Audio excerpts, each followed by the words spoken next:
1940, the Council on Foreign Relations in Washington, D.C. decided that that Hitler was going to lose the war and that they should start preparing for the next empire, an American empire. And it was to comprise all of the area that Hitler had coveted, including the United Kingdom, all of North America, New Zealand, Australia, and much of the Southeast Pacific Rim. And they've been working at it ever since. They have linked forces with other organizations since, including the Bilderbergers, a post-war organization in Europe, which is the most secretive and one of the most powerful, if not the most powerful organization in the world today. And then the third, the Trilateral Commission, which was formed after Japan began its ascendancy. And these three have been working together, and I call them in my books the Three Sisters. They are the sort of the root of what I now call cabal, and other people call it the cabal as well. The cabal comprises the banking cartel, the oil cartel, the big transnational corporations, the intelligence agencies, many of them, but including the CIA, the FBI, the NSA, and a couple of foreign ones, the MI6 from the UK and the Mossad from Israel, and a huge slice of the American military.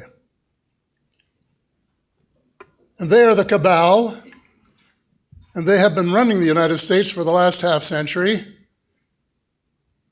to the point where presidents have been little more than talking heads, and the Congress hasn't had a clue as to what was going on.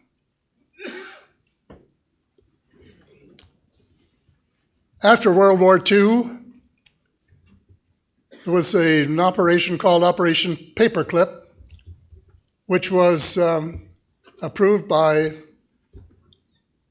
President Truman to bring Nazi scientists to the United States to help, presumably in the Cold War that would ensue.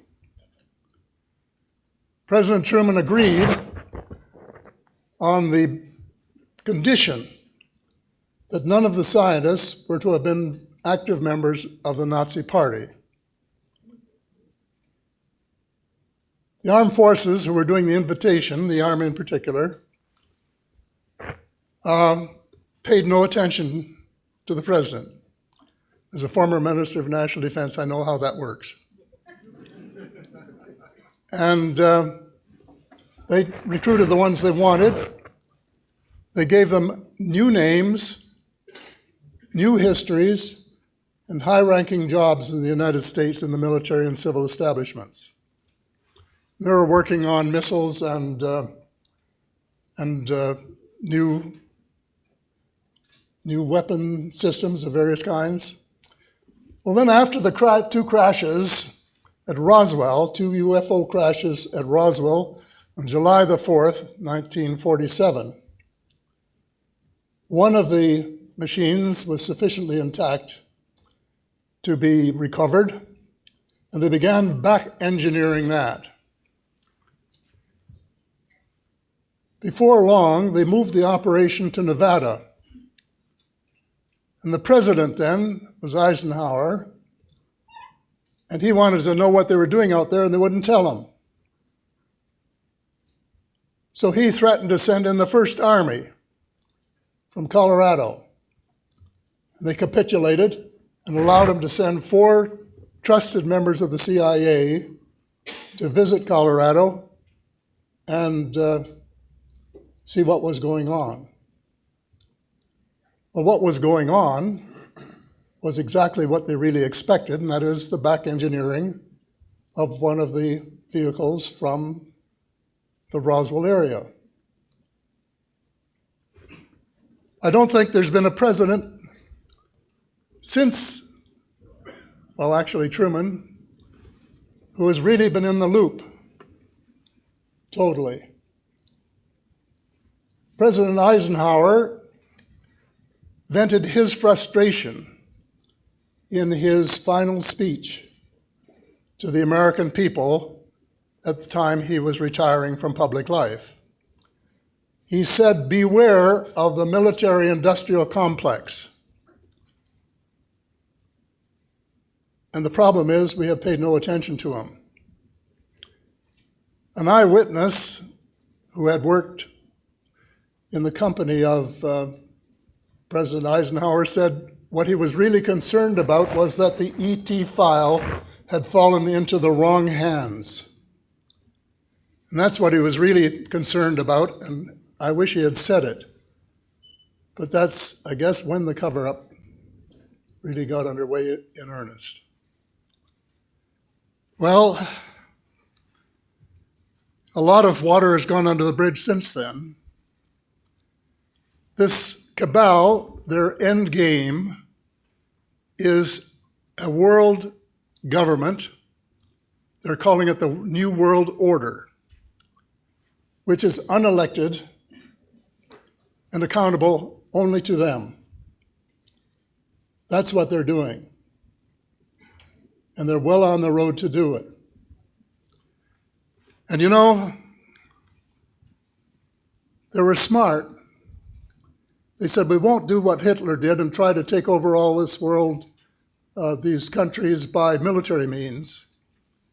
We will do it by using our brains and using the monetary system to crush the various countries to the point where the people will be glad to accept a military government. And we will use trade agreements, which are not really trade agreements, but which are, in effect, transfers of power from the people, the elected people, to the banking cartel and the transnational corporations. And they put a thing in the trade agreements, which is called the dispute settlement mechanism.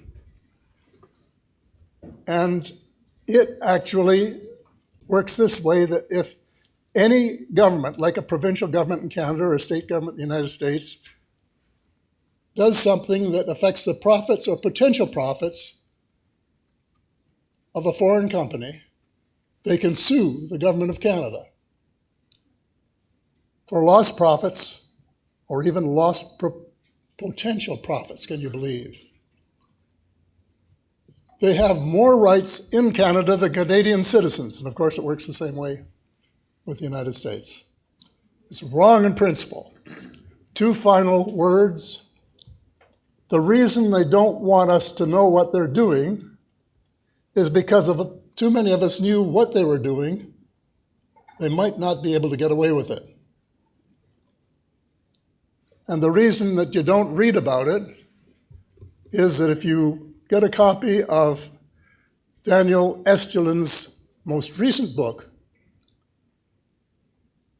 he was the writer of The True Story of the Bilderberger.